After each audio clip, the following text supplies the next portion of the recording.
by the United States Armed Forces Radio Service.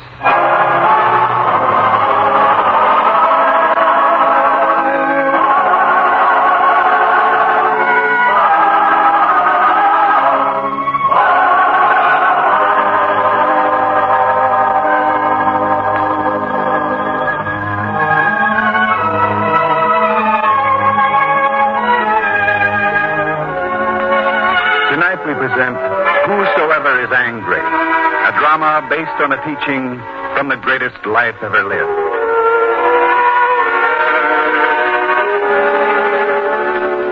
In the town of Tiberias in Galilee, there's one man respected above all others. His name is Raphael, a kind man, an honest merchant. He enjoys the friendship and goodwill of his fellows. Now, when the work of the day is over, it's Raphael's custom to sit in the protecting shade of the arbor before his house. There he can watch the sunset, feel the stirring of the first breeze of evening. It's a time when a man could be at rest. And yet, this evening, Raphael's uneasy. Nicholas. Yes, Raphael? Are you quite sure he hasn't returned? But possibly he's in his room. No, sir, I've looked there. Maybe you should have gone with him. After all, sir, he's not a child. Your son's a man. Young, of course, but still a man. Surely I can't go with him if he insists on going alone. I know. But it's that temper of his. I always have a feeling he'll get into trouble when he's out of my sight. Unfortunately, it's always a possibility with your son. Well, I've done what I can. I wasn't content to have him taught only in a temple school. So I brought you here to teach him the culture of Greece and Rome. I thought knowledge would change him. Knowledge is for the mind, but wisdom is for the heart and the spirit. The spirit, eh? I've noticed of late that you talk a good deal about the spirit, Nicholas. Why? Some think it presumptuous for a slave to discuss such a matter with his master. You talk that way to me? Nicholas, have I ever treated you as a slave? No. It's true that though you bought me in a Roman slave market, you've always treated me with respect. Yet this matter, I hesitate to talk to you about it. Even if I ask you? Even if I promise you won't suffer by it? Very well, Raphael. I have another master. Another master? But that's impossible. He is master for my spirit. Oh, the Nazarene. Nicholas, you follow him? You seem surprised. I thought he teaches only to my people.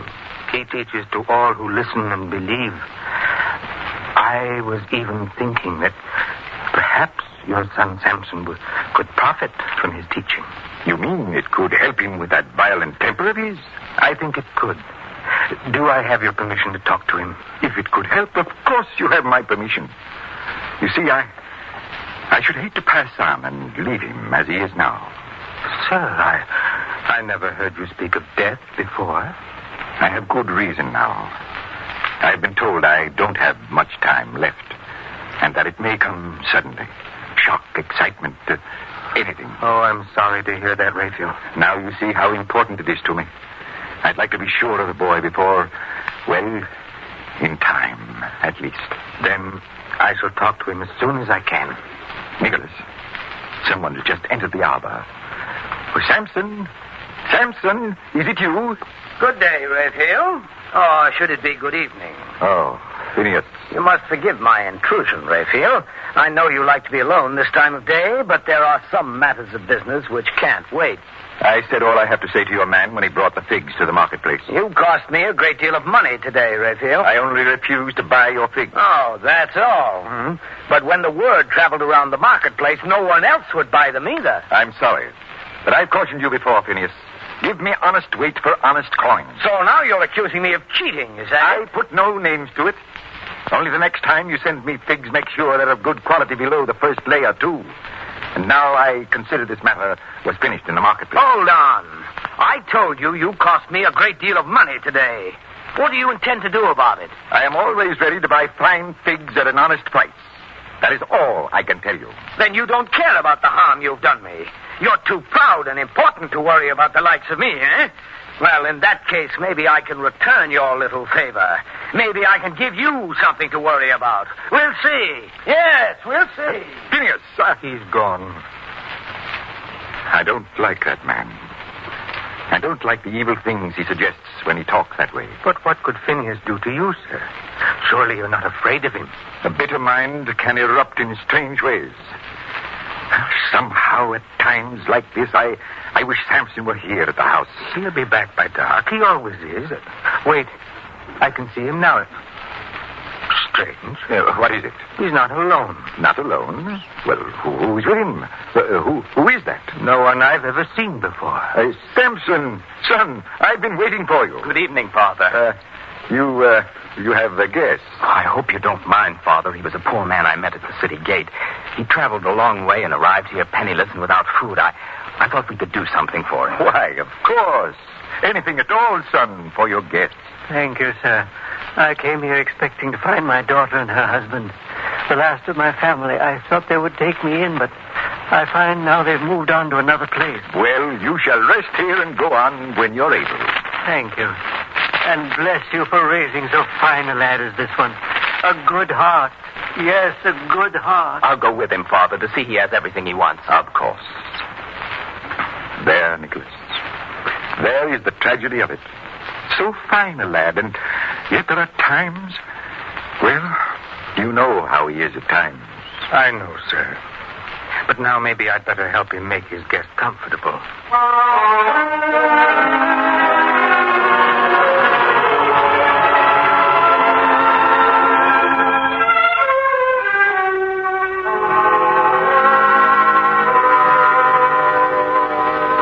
You rest here, sir. I'll have some food brought to you. Oh, thank you, but perhaps I trouble you too much. I could go to the kitchen for my food. Oh, not at all. My father's house is a prosperous one. We have servants here to serve our guests.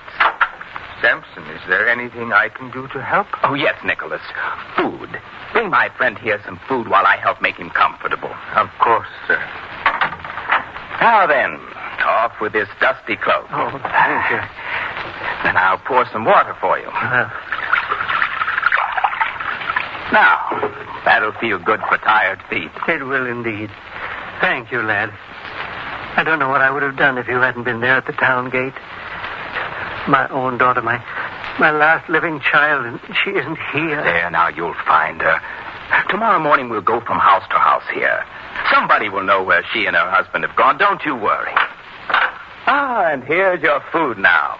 The outlook will be brighter for you once you've eaten well. Set it down here, Nicholas. Yes, sir. Yeah. Now let's lift the cover of... Nicholas. Yes, sir. I don't consider this suitable food for my guest. I don't know what the cook prepared. Well, look at it. This is certainly not the same food my father and I shall eat this evening, is it? Please, sir, there's nothing to become so wrought up about. I know. You're going to tell me I'm losing my temper. Well, there are times a man should lose his temper. Now, when you insult my guest and you insult me, too, in the very same act, well, I won't stand for it. I won't. Get out, sir. Nicholas. Get out. Yes, sir. Oh, you needn't have been so concerned about me, lad. The food that lies there on the floor would have been good enough for me. I'm sorry you had to see this, sir. I don't know what it is. Everything goes along smoothly enough until something happens. Some small thing like this, and then a fury comes over me. I can't control it. I'm sorry. The things a man can do in a fury. That's one good part of it. Nothing serious has ever happened, although... Well, I'm afraid of the same thing you are. Someday it might be something serious. Well, we've talked enough about me. You'll have to come down with me now and eat with my father and me. I trust it won't tire you too much. And if you can, forget what you just saw here. Please.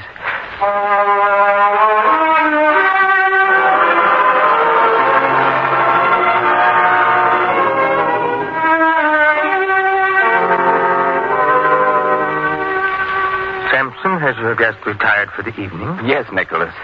There were moments there during the meal when I thought he'd fall asleep while eating. He was a tired man. Nicholas. Yes, sir? What happened earlier, I hope you won't think too badly of me.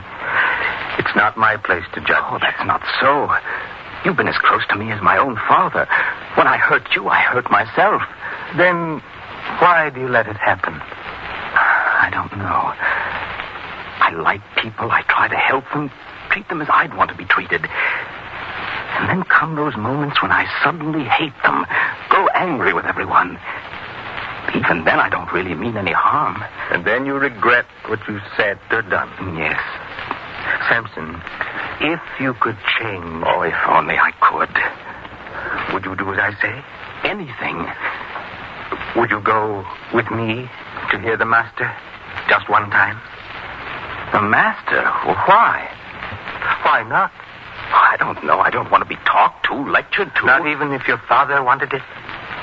One moment now. You mean my father and you have talked about this? We have.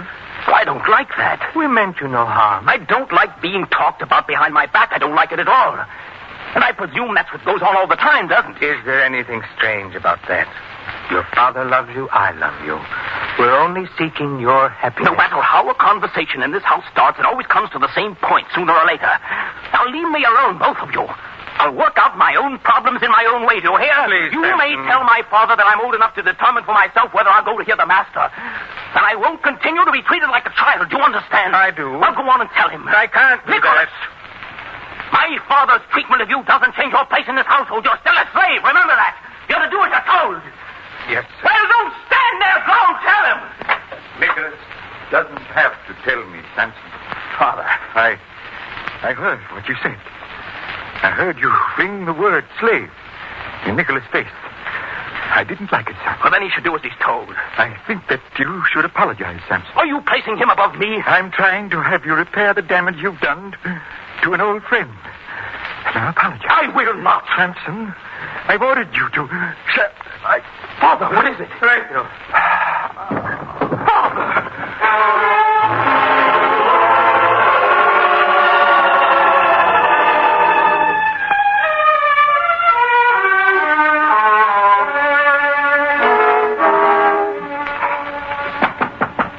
Come in. Good evening to you, Phineas. The word came to me that you wanted to see me. Yes, come in. Thank you. Well, what bit of dirty business needs doing? Watch out what you say. Well, we don't have to make pretenses, you and I. When you send for me, I have a notion what it's for. Well? I want me a little revenge. Revenge, huh? Well, it's in my line. What kind of revenge? There's a man in this town who's insulted me. Even claimed I'm dishonest. If you wanted to revenge yourself on everyone who said that, you'd have your hands full. Now, see here, all right. I like a little joke every so often. Now then, get to the business. I want this man to suffer. I want to see him squirm. But yet it must be accomplished in such a way that no one can blame me. Well, does that suggest anything to that sly mind of yours? It opens a variety of little doors in my mind. Intriguing doors. Ideas could come forth in profusion. But revenge, that's a rather personal matter. I mean to say it should be something that would hurt the individual most because of who he is, what he is. Now, if you tell me his name, it's Raphael. Raphael? That's strange. Oh, what's strange about it? I think fate has anticipated you. Raphael was struck down this evening. Ill. Very ill. What? Yeah, they don't know if he's going to live. I hadn't heard. Well, will it change your mind? Of course not. This may make our task easier. So, think about it a while, eh, Lemuel? Yes, of course. But I have a strange habit, Phineas. I think best with music in my ears. Say, the music coins make when they jingle together. Huh?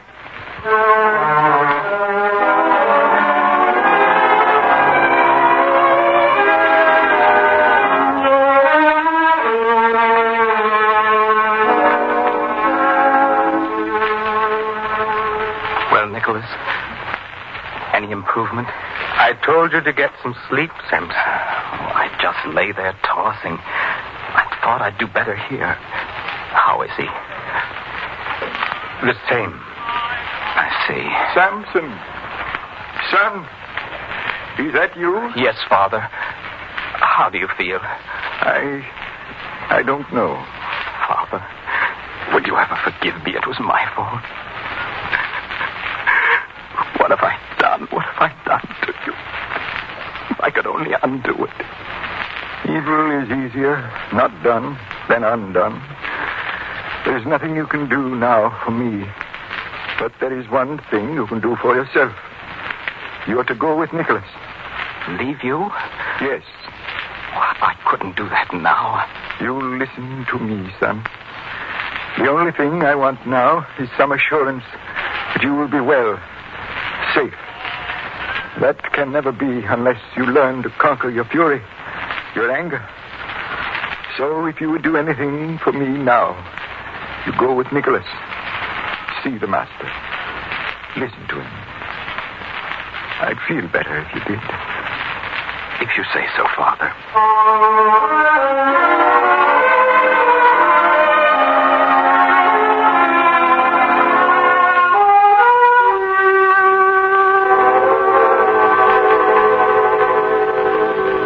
So many people here, Nicholas.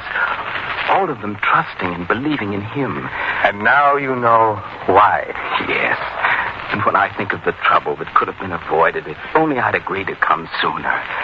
It's what makes anger so destructive, my boy. The thing we're angry at one moment seems welcome the next. Anger never helps. It only hinders us. What shall I say to the master when I stand before him? Be humble because of your fault, and hopeful because of your faith. The words will take care of themselves. Look, lad. It's our turn now. Come. Nicholas, There's nothing to fear, lad. Look into his face and speak. Master, I've been here only this one day, but I've heard more wisdom, more love, more kindness spoken here than in all my life before. Perhaps then you have some word which can help one like me. Something that can help to still the fury that rages up in me sometimes. For it has made me do things I would never want to do. Tell me, Master. Tell me.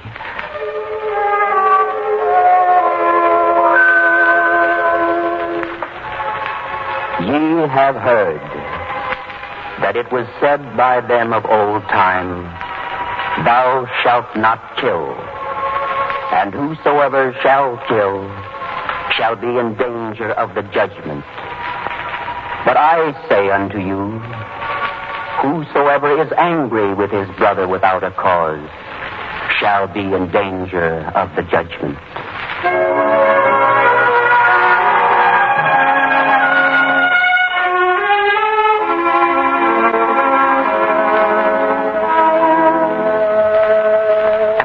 The master said were just as I told you, Father. Good. And do you know all that he meant, son? Nicholas and I, we talked about it. I think I know. Anger and murder, they are the same in a way. For one leads to the other, and no one knows at which moment the change will take place. So you must work at controlling your anger, my son.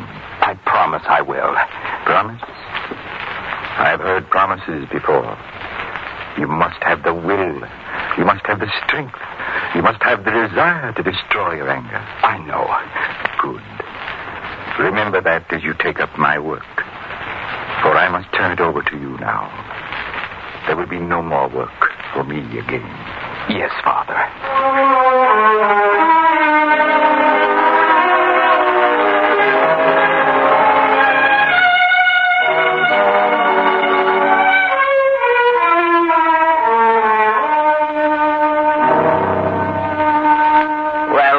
I've been waiting for you to get an idea. 1 day, 2, 5. It's been a week now. Yes. Well, Phineas, did you ever think of Raphael's boy, Samson? oh, I have nothing against him. It's his father I want to even a score with. I should have known my brilliant idea would be wasted on you. You have no appreciation for brains, ingenuity, finesse. What are you getting at? The boy. And through the boy, the father. We can deal them a double blow that should give you all the revenge you want. How? Well, I'll tell you how I got the idea. Sitting here in the inn, watching the lad trudge to and from his father's place of business these past 2 days. Very serious, very businesslike. But we know that lad. Hot-tempered, violent, easily stirred to action. Well, we meet the boy. Accidentally, of course. Words pass, about his father, perhaps, and the lad, true and staunch as he is, rises to his father's defense. What you say angers him to the point of fighting. He lunges for you, and I, in an effort only to protect you, bring this heavy goblet of wine down on his head with, shall we say, crushing effect? How do you like it? I don't think it'll work. I've heard them talk about the boy in the marketplace. They say he's changed. He's different. Different? Well, that only means we'll have to provoke him a little further. I know. After the first words pass between you, you seize a cup of wine from the table and fling the contents in his face. Now, surely under such insult, he must retaliate. Of course. And if the son is badly injured or dies, the shock will kill the father. Exactly, and nobody can blame us because everybody knows the boy's bad temper. Did you say revenge, Phineas? Very good, Lemuel, very good. When shall it be? Why not this afternoon? Why not?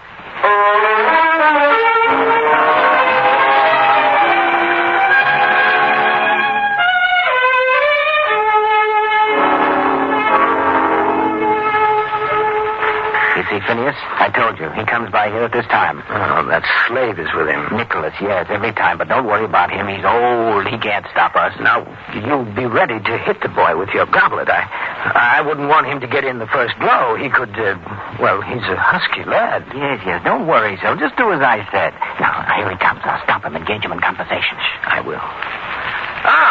Good afternoon, Samson. Oh, Phineas.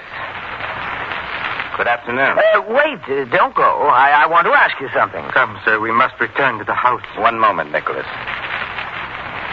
Phineas, what do you want? Only to inquire about your father.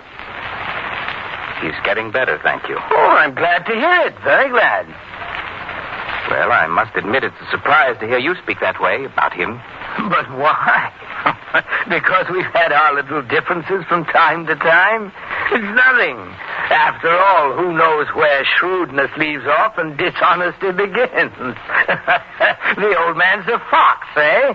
Are you hinting that my father's dishonest? No. Come with me. Go along with your nursemaid, lad. Why, Yes, I think I'd better go along. That's better, lad. Now, come. Phineas, quick, the wine, of course. Say there, wait. Well, what is it now? You should forgive me, lad, for trying to provoke you. After all, it isn't fair of me to take advantage of a mere boy who's still wet behind the ears. Is that all you have to say? That's all I have to say, but that isn't all I have to do with you. You and I will share a cup of wine, eh? No, thank you. I must be on my way home. Oh, it won't take long. Lemuel, the cup of wine. Here, Phineas. And now, Samson.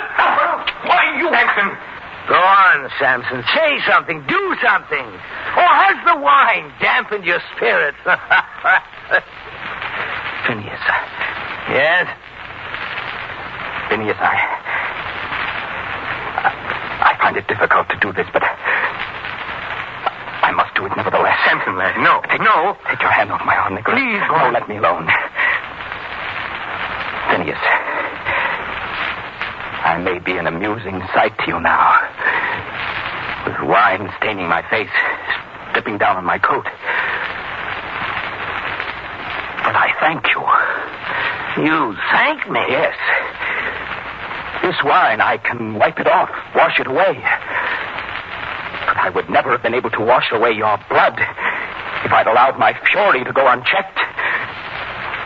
Come, Nicholas. I think we can go home now.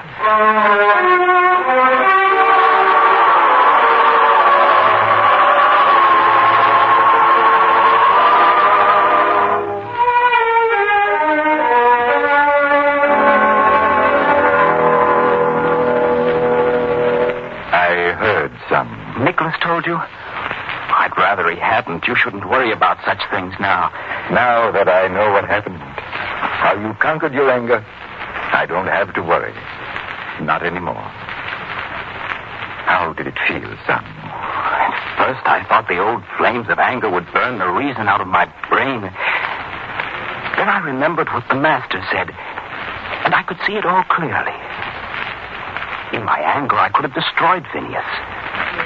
Then anger and murder, they would have been the same. You see, murder is in the heart and in the mind before it happens. And each surge of anger is a small murder in itself. Anger like that is worthy of the judgment, even as he himself said.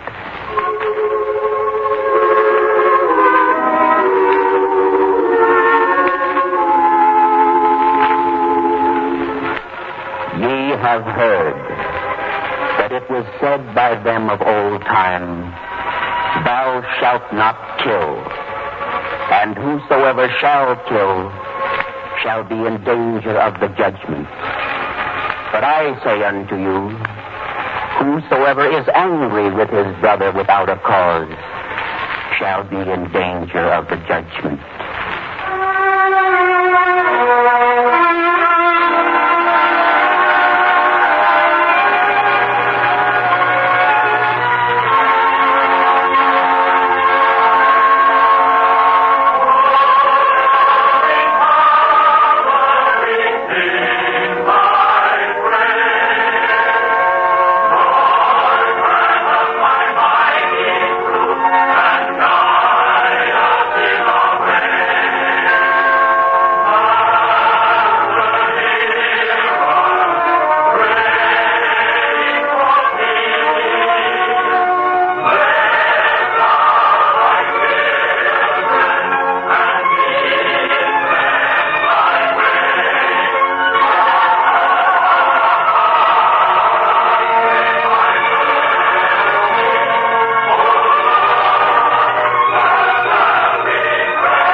This has been Whosoever is Angry, another episode in the greatest story ever told from the greatest life ever lived.